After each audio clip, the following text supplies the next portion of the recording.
आज जो मैं आप लोगों को बताने जा रहा हूँ वो उस रात की कहानी है जिसमें सिर्फ और सिर्फ मौत है।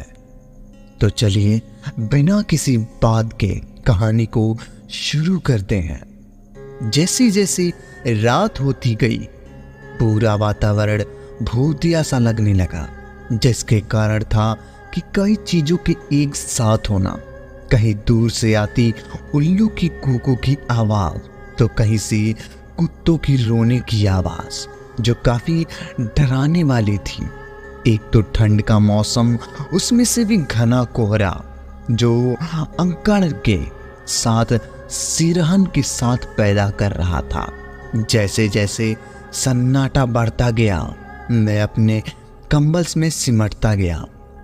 सर्द हवाओं में भूतियापन सच में काफी अजीब था। साए साए करती हवाएं खिड़कियों के साथ अटखेलियां कर रही थी। मेरी खिड़कियों का पीस भी ढीला था। जोर जोर से मेरा खिड़की बज रहा था।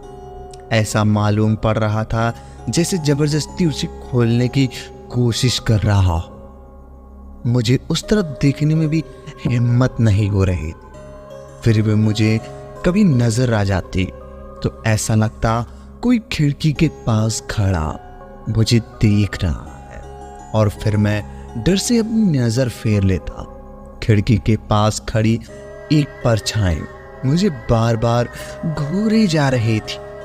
मैं 2 कंबल ओढ़ रखे थे, फिर भी वो देख के साथ मेरा ही दिल भी कांप रहा था।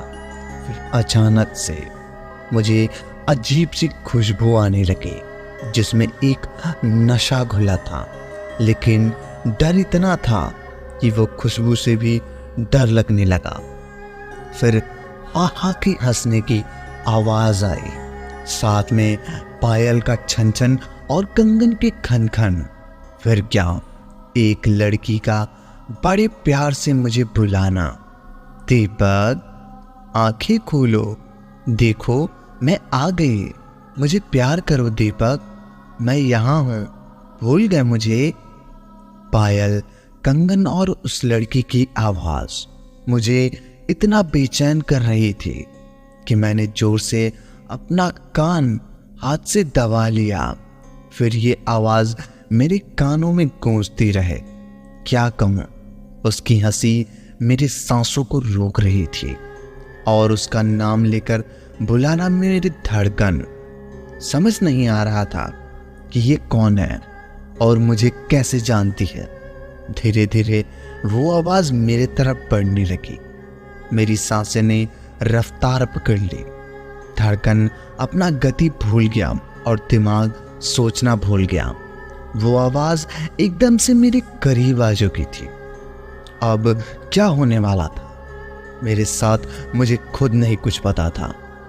मैं डर से सिकुड़ गया था। कोई हरकत नहीं, सांसें भी थाम ली थी मैंने। फिर ऐसा लगा जैसे धीरे धीरे मेरा कंबल खिसक रहा है।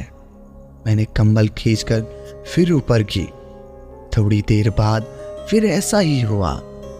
फिर से मैंने कंबल को ऊपर खींचा।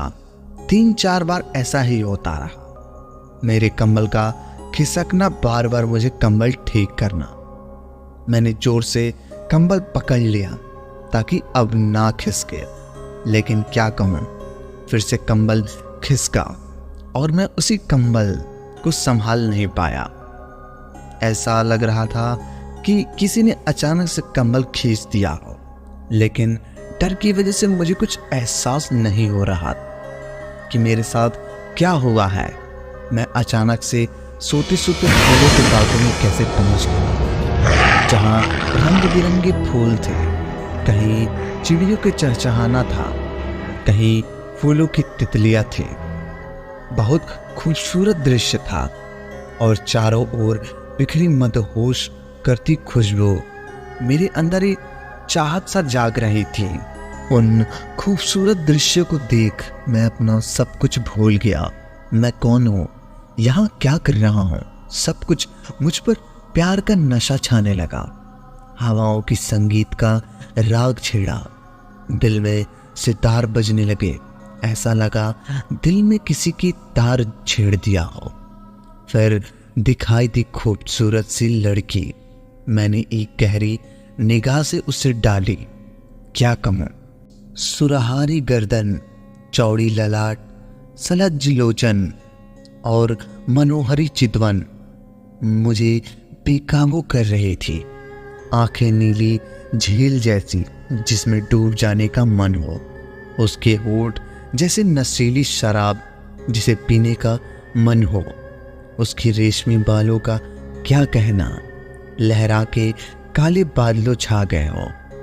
क्या भला थी हो, नागिन की तरह बलखाती लहराती उसकी अदाएं। हाय, उसे देख मेरा रोम रोम पुलकित होने लगे। मदहोशी का नशा ऐसा चढ़ा कि वो खुद को भूल गया। बस मुझे ही वो दिख रही थी। मैं उसमें खो जाना चाहता था। तुम्हें बता दो, यौवन में भी मदहोश होना कौन नहीं है। मेरा इसमें दोष नहीं है। मैं उसे गहरी निगाहों से घूरे जा रहा था। वह धीरे धीरे मेरे पास आई और मैं आंखों से हाथ रखा। मैंने जैसे ही हाथ हटाया, उसका खूबसूरत चेहरा एकदम भयानक हो गया, जैसे ही सड़ी लाश देख रहा हूं। फूलों के बाग गायब हो गए। चारों ओर डरावनी चीजें नजर आने लगी और वो लड़की जो चुड़ैल में बदल चुकी थी, उसने मुझे अपनी बाहों में जोर से कस लिया। मेरे सांसें थमने लगी। मैं उससे अपने को छुड़ाने के लिए कसमकस करने लगा और फिर जोर से चीख पड़ा। जब आंख खुली तो मैं खुद को अपने बिस्तर पर पाया। लंबी सांसें, धड़कन की रफ्तार कुछ अता पता नहीं था। इतनी ठंड में भी पसीने से भीग गया था। उफ, कुछ देर तक एक पुतले की भांति पड़ा रहा, जैसे ही पूरे बदन को लकवा मार गया। जब सब कुछ सामान्य हुआ तो मेरे अंदर बेचैनी सी होने लगी। मैं सोच रहा था, कैसा सपना था ये, बहुत अजीब। मैं उस सपने के बारे में सोच ही रहा था कि किसी दरवाजे के पीटने की आवाज सुनाई दी। मैं अचानक से चौंक पड़ा। लड़खड़ाती हुई आवाज में पूछा, कौन? तो बाहर से आवाज आई, कब तक सोता रहेगा? ये डरी डरी आवाजें में क्यों बोल रहा है? तबीयत ठीक है? मैंने कहा सब ठीक है। दरअसल यह माँ थी। सुबह हो गया था, मैं बाहर आया। बाहर सब कुछ नॉर्मल था, लेकिन मेरे मन में अरदर चल रहे थे। वह खूबसूरत लड़की, फिर चुड़ैल, सब दिमाग में चल रहे थे। फिर सपने में भूलना चाहता था, लेकिन भूल नहीं पा रहा था। जैसे मैं खुद उलझ पड़ा, लेकिन कॉलेज भी जाना था। आज टूर पर जाने वाले थे, तो मैंने बिना किसी उलझ में पड़े सीधा कॉलेज के लिए चल दिया। आखिर कौन थी वो लड़की और क्या रिश्ता था इसके साथ? वो इसका नाम कैसे जानती थी? क्या वो इससे कोई नुकसान पहुंचाना चाहती थी? जानने के लिए मिलते हैं अगले भाग में। अगर कहानी पसंद आया हो तो वीडियो को लाइक और चैनल को सब्सक्राइब कर दो, ताकि हमारी आने वाली कहानियां सबसे पहले आप तक पहुंचे। धन्यवाद।